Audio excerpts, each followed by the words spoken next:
आज म यहाँहरूलाई छिटो मिठो र सजिलो खाजा चिउराको पुलावको रेसिपी लिएर आएकी छु र यसमा चाहिने सामग्रीहरू यस प्रकारका छन्।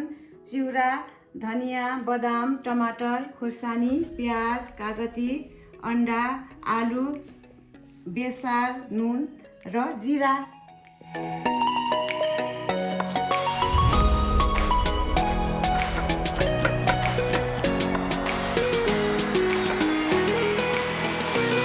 बदामलाई चाहिँ अलिकति तेलमा रातो हुने गरी फ्राई गर्नुपर्छ।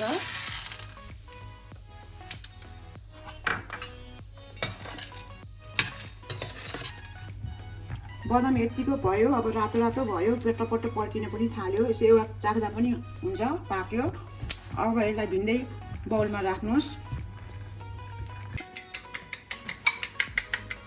अन्डाको पनि प्लेन अमलेट बनाएर म सेपरेट राख्दैछु र मैले यसमा दुईटा अन्डामा अलिकति नुन हालेर फिटेको छु।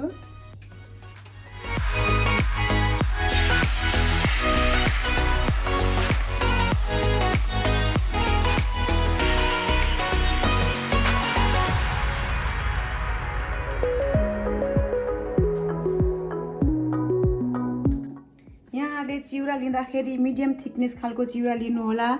पातलो खालको चिउरा भयो भने पखाल्दाखेरि टुक्रिएर जान्छ र चिउराको पुलाव बनाउँदाखेरि 4-5 मिनट अगाडि मात्रै चिउरालाई पखालेर राख्नु होला, नभए चिउराको पुलाव बिग्रिन्छ धेरै सफ्ट भएर। र मैले यसमा 2.5 कप चिउरा लिएको छु। म यसलाई अब राम्रोसँगले पखालेर पानी तारेर राख्छु।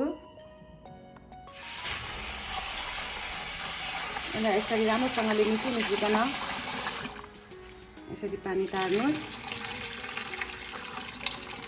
2 पानी जति पखाल्यो भने यसमा भएको मैलोहरू पनि सबै जान्छ।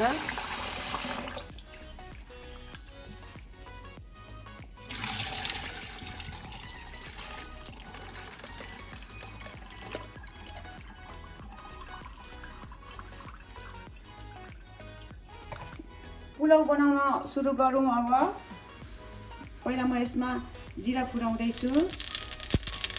जिरा पड्किएपछि म अब यसमा आलु राख्दैछु। अघि मैले पातलो गरेर यसरी काटेको छु। पातलो गऱ्यो भने छिटै पनि पाक्छ अनि राम्रोसँग पखालेर पुसेर राखेको छु। यसमा पानी हुनु हुँदैन।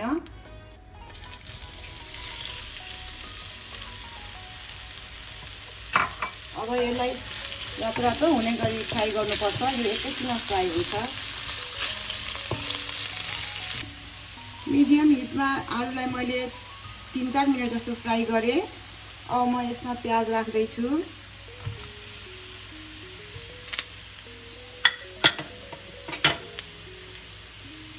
अघि काटेर राखेको खोर्सानी राख्दैछु।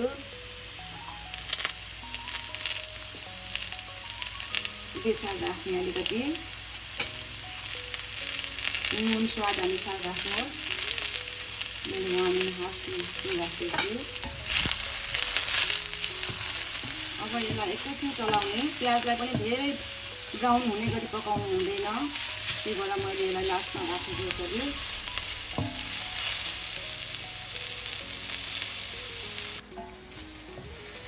प्याज पनि अब यतिको भुटिएपछि मैले यसमा टमाटर राख्दैछु।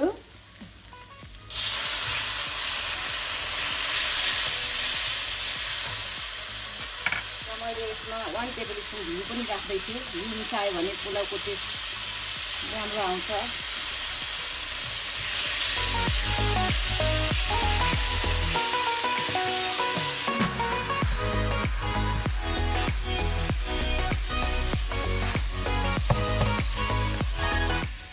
टमाटरहरू पनि यसरी पक्क भएर आयो।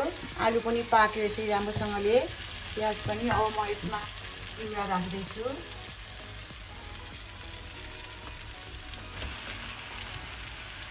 एकैचोटि राम्रोसँगले चलाइहाल्नुपर्छ चिउरालाई।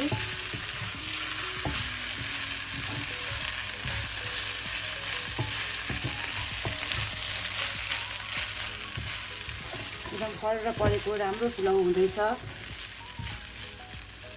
म यसमा अघि भुटेर राखेको बदामलाई पनि राख्दैछु। यो अहिले अलिकति पछि राख्छु। अलिकति धनियाँको पत्ता राखौँ।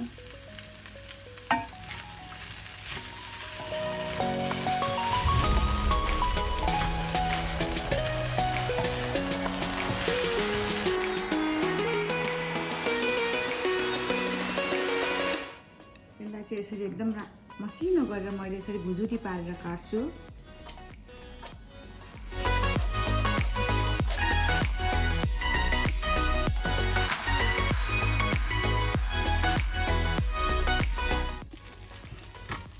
चिउरा राखिसकेपछि चाहिँ यसलाई हल्का हातले राम्रोसँगले चलाएर एकछिन पकाउनु पर्छ, धेरै बेर पनि पकाउनु हुँदैन।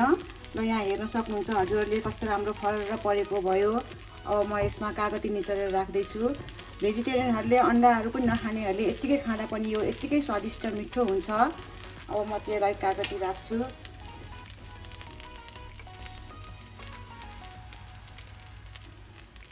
यसले एकदम मिठो स्वाद ल्याउँछ।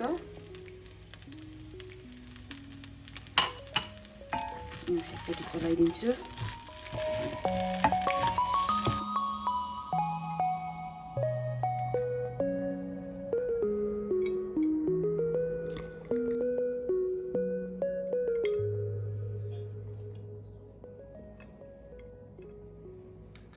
भेजिटेरियनहरूको लागि यत्तिकै सर्भ गर्दाखेरि पनि हुन्छ। म चाहिँ यसमा अन्डा हालेर सर्भ गर्दैछु।